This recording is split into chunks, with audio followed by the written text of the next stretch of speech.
are the pinnacle of my relationship. You know, I did track when I was in 7th and 8th grade, and I wasn't very good at all. I just tried really hard. But I remember I did a couple different events. I did the 800 meters, and we'll get back to that, and I also did the high jump. I was really, really bad at the high jump. I cannot jump, but I had this African-American track coach, and I'm sure she had no problem with the high jump. She could probably jump over that with both feet. But she would always tell me, here was her only advice, right? She was an African-American lady. Here's all she would tell me, and I never got it. She would always say, when you jump, you just got to pretend like you're pinching a penny between your butt cheeks. That's what she'd always tell me. And so I don't know if she ever tried that. It didn't work. All I did was get a lot of pennies dirty. But I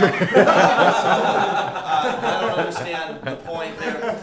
But the other event I did when I was in 8th grade was I did the 800-meter dash. I don't know if any of you guys know anything about the 800-meter. You know what? Honestly, what it came down to is I wanted to be on varsity in 8th grade. And I just found the event only the girls and the one kid who was on crutches was doing. And so I just picked that one, and so I could be good at it. But the 800 meters, in case you don't know, is just simply 2 laps around the track. Sounds really easy on paper. But when you're with like the other skinny, fast kids and you're not quite as skinny or nearly as fast, it's death, right? It's really hard to do the 800-meter dash. But I remember when I was in 8th grade, I managed to sneak my way into like our little regional tournament thing, and so we're on the starting line, and we take off, and you do the first lap, and you're feeling pretty good, and then you come into like the corner, and then the back stretch, and then the final turn, and you're just dying, like literally I wanted to commit suicide, right? And then you come into the final home stretch, and that's when you have to sprint. That's when you sprint, quote unquote, right? Your coach is like yelling, just kick it on or something, and so you look like a total idiot. You're not running fast at all, but you're trying to look like you are and trying to get there. And you finally cross the finish line. And I remember in 8th grade, as I crossed the finish line, I remember I got 3rd place, right? That was a huge deal to me. And I was like, what's up? You know what I mean?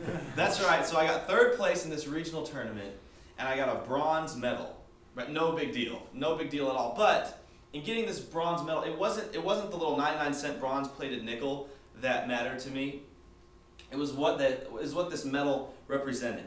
It was everything that this medal represented to me. This represented I was up early in the morning running laps around my block. I was training. I was stretching. I was competing. I was focused. I was concentrated. And it's the same way for the Paul. When he says, "You're my crown," this is not significant if you don't understand what Paul's saying to them.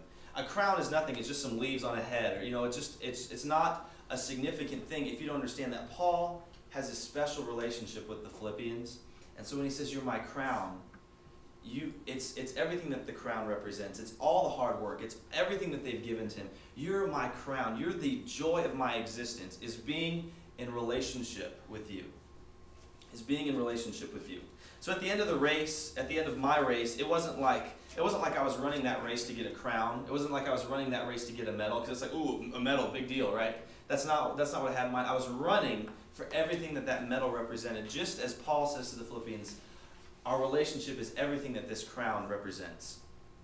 You know, a good illustration for this comes from the stories of C.S. Lewis and J.R. Tolkien. I'm not sure. Well, actually, I'm sure we're all familiar with them as British authors. They're good friends. C.S. Lewis writes Mere Christianity, Screwtape Letters, all kinds of things. And J.R. Tolkien pens the Lord of the Rings series. But what's interesting in their relationship, I didn't know this until I started researching it, was the two of them were really good friends. And every afternoon, they both were professors at the same university.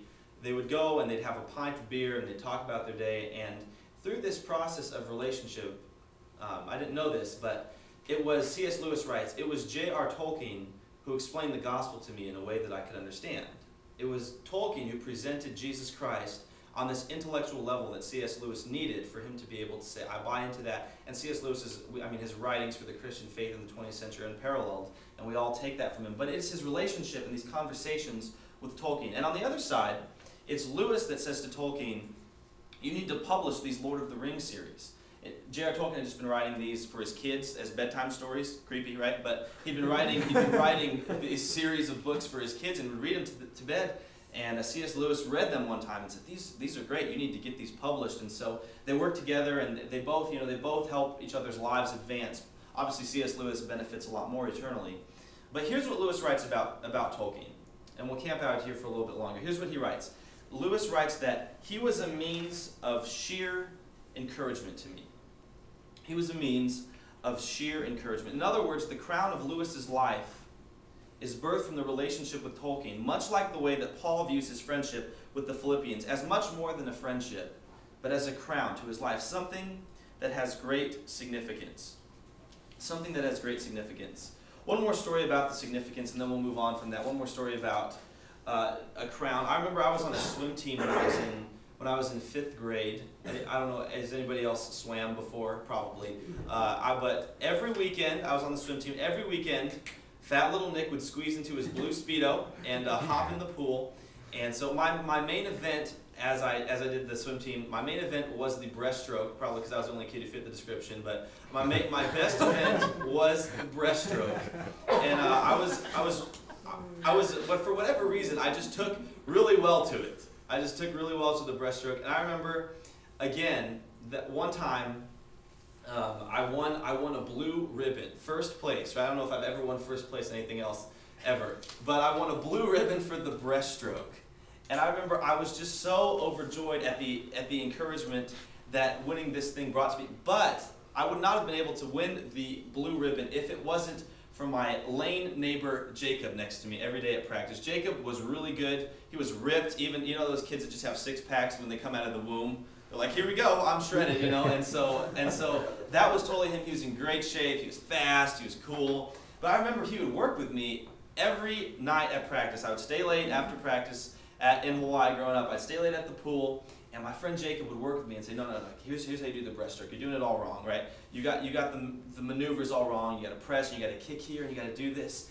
And honestly, this blue ribbon that I got for winning, it felt good. It felt good like I had achieved it, right? I'd worked hard for it. But it was a relationship with Jacob that had encouraged me. That encouraged me to get there. It was our special relationship, him working with me. And so the blue ribbon represented not only what I'd done, but it also represented the relationship that we had and how that played into it. And so whenever I see that blue ribbon today, I always think of Jacob. I always think of the encouragement he brought to me and the significance of that. And so Paul's friendships and relationships for us, while they may seem obsolete, relationships are really easy to overlook sometimes. Community is really easy to overlook, and we'll just let it happen, and whatever happens, happens with that. It's not what we think of in terms of great spiritual maturity and development and spiritual health. Here's how Paul addresses relationship and community. He says, they're the joy and the crown of my life. The joy of my life. A great means of joy in the face of pending pressure, in the face of anxiety, is relationship with the Philippians, is this crown of relationship. And so moving on in the passage, along the same thread of joy and crown, Paul goes on to tell them, I plead with Euodia and I plead with Syntyche to agree with each other in the Lord. Yes, and I ask you, loyal yokefellow, help these women who have contended at my side in the cause of the gospel, along with Clement and the rest of my fellow workers whose names are in the book of life. Help them agree. Here's Paul's plea for unity. And we'll park here at Philippians 4 through 7. And this is really the climax of this passage. Really, for me, it's kind of the climax of the book of Philippians. But here's what Paul writes to them. He says, rejoice in the Lord always. I will say it again, rejoice.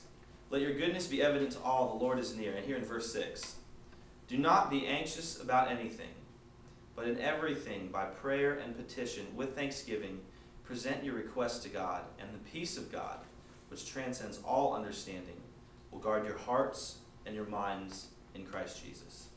Let's unpack that this way just for a couple minutes. Let's unpack what Paul writes here. He says, rejoice in the Lord always. I will say it again, rejoice. Why does Paul have reason to rejoice? When he says rejoice to the Philippians, well, he has reason to rejoice because of community, like we just talked about. Rejoice. Paul can rejoice because of his relationship. Paul can rejoice because he has friends that are so good of friends that he can call them a crown. So he says, rejoice. Rejoice. Let your gentleness be evident to all. Do not be anxious about anything. Do not worry about anything. But in everything, present your requests to God, and let the peace of God transcend your understanding. 2 reasons Paul has reasons for joy, 2 means for joy for Paul. 1, relationships and community that we've talked about. And 2, what's the second reason that Paul has reasons not to be anxious about anything, but to submit everything to God? And here's what he says in verse